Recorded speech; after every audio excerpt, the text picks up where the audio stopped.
Paman berusia 40 tahun ini menganggur dan harus mencari pekerjaan. Dengan berani mengatakan, jika gajinya seharusnya 30.000 yuan. Awalnya bos tidak terlalu senang. Jadi dia menggunakan batu besar untuk menguji paman. Lihat apa yang bisa dilakukan paman.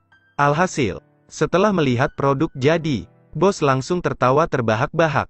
Berikan hadiah langsung kepada paman 80.000 yuan. Ini benar-benar kisah nyata. Jika Anda tidak percaya, tonton video lengkapnya hari ini. Dari awal video bisa dilihat, bos bertanya kepada operator ekskavator, menyuruhnya untuk memilih batu terburuk, untuk dicoba oleh paman. Batu yang buruk, apa yang harus dilakukan paman untuk meyakinkan bos? Paman memulai dengan langkah-langkah pemesinan seperti biasa. Pertama, dia harus menangani batu terlebih dahulu. Letakkan batu di atas meja gergaji untuk dipotong. Proses ini mengharuskan paman untuk mengukur secara akurat posisi yang akan dipotong. Bagian atas mesin memotong cairan penuh pada permukaan mata gergaji. Tujuannya adalah untuk mengurangi suhu meja potong dan batu. Meningkatkan rasio efisiensi ujung tombak. Ukur posisi dan orientasi batu dengan akurat. Lalu potong kelebihannya. Ini akan lebih nyaman untuk proses pemesinan berikutnya. Paman tidak memotong batu menjadi batu kecil, tetapi membaginya menjadi irisan tipis batu. Tahukah Anda, apa yang dimaksud dengan irisan tipis batu ini? Jika menurut Anda menarik, silakan tinggalkan komentar. Paman terus menggunakan alat untuk memulai pembagian. Gambarlah di permukaan batu beberapa lingkaran dengan posisi berbeda. Pemotong berputar di atas batu dengan kecepatan yang sangat cepat. Karena di bawahnya ada saluran air untuk memotong batu.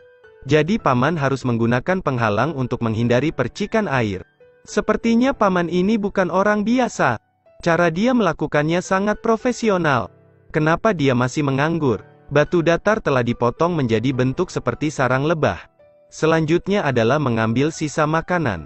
Jadi, dia telah mendapatkan cetakan batu kecil yang halus. Melihat ini, dia juga meremehkan kemampuan pamannya. Dengan asumsi, ini hanya keanehan yang tidak layak ditonton. Mungkin dia hanya belajar beberapa trik dari orang lain. Batu yang baru dipotong diletakkan di atas meja potong. Segera di tengah poros batu ini, sebuah lubang kecil dilubangi. Prinsipnya sama seperti sebelumnya. Tekan tanda melingkar pada permukaan horizontal poros batu. Anda mungkin merasa sulit untuk memahaminya. Lagi pula, apa yang harus dilakukan langkah ini? Tapi perhatikan langkah selanjutnya. Anda akan langsung mengerti. Paman mengambil batu lain. Melihat slot di tepi pelek. Jangan melihat itu, dan berpikir bahwa pekerjaan ini sederhana. Ini adalah teknik tradisional yang ditinggalkan nenek moyang.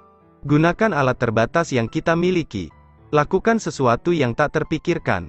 Jika Anda suka, silakan sukai video ini. Saya tidak tahu, apakah orang-orang telah memperhatikan, ketika batu dimasukkan ke dalam bor. Sejumlah besar air akan digunakan untuk memotong. Paman itu benar-benar tidak pelit sama sekali. Tetapi ketika bos melihat adegan ini, hatinya sedikit sakit. Kualifikasinya tidak begitu bagus.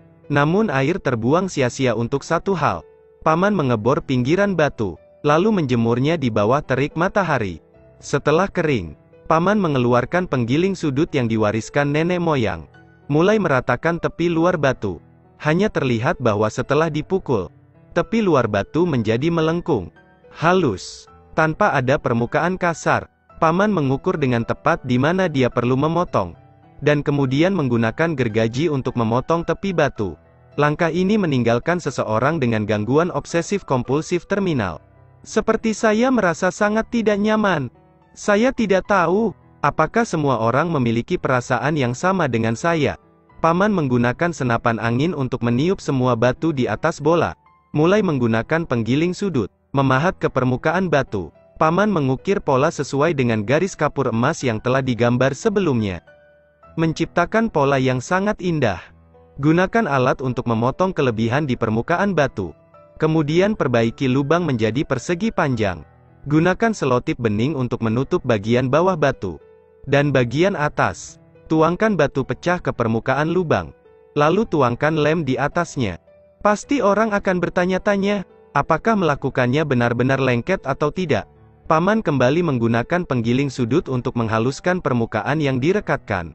Gunakan selotip bening untuk memperbaiki pegangan batu. Gunakan lem untuk menempelkan pada pita transparan. Saatnya bahan mentah ikut bermain.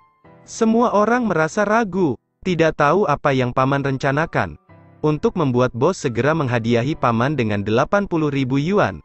Jangan terburu-buru melalui video. Itu sudah selesai. Setelah menempelkan pegangan ke batu, gunakan lem untuk memperbaiki batu di atas alas batu. Paman terus memasang sikat lembut di pegangannya. Ketika paman memindahkan cincin batu itu, semua orang terkejut mengetahuinya. Ini ternyata adalah pabrik batu mini.